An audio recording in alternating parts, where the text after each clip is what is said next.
இதற்கும் பொய் தான் சொல்லுவான். பொய் அவன் பொய் சொல்கிறான்னு தெரியறதில்ல. அவங்ககிட்ட போய் ஏன்டா பொய் சொல்கிறான்னா அதுக்கு ஒரு பொய் சொல்லுவான். எப்படி பாருங்க வீடியோ. சொல்லில் இனிமை இருந்தால் வேப்ப எண்ணெயையும் விற்றுவிடலாம். சொல்லில் கடுமை இருந்தால் தேன் கூட விற்க முடியாது.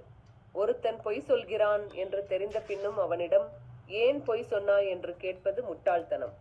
ஏனெனில் அவன் அதற்கும் பொய்தான் சொல்வான். எதுவாயினும் மிகுந்த கவனத்துடன் தேவைக்கு ஏற்ப தேர்வு செய்ய வேண்டும். ஏனெனில் இன்று தேவை என்பது நாளை தேவையற்றதாக மாறுகின்றது. பிடித்த மனிதரோடு சிரித்து பேசு, பிடிக்காத மனிதரோடு சிந்தித்து பேசு. எத்தனை முறை நீங்கள் ஏமாற்றப்பட்டாலும் அடுத்தவரை ஏமாற்ற கற்றுக்கொள்ளாதீர்கள். அவரவர் பலனை அவரவரே அனுபவிப்பர்.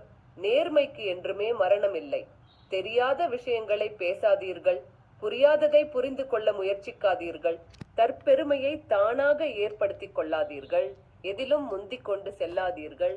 தெரியாததை கேட்க தயங்காதீர்கள். சொல்லில் இனிமை எப்படி நல்லா இருக்குல்ல?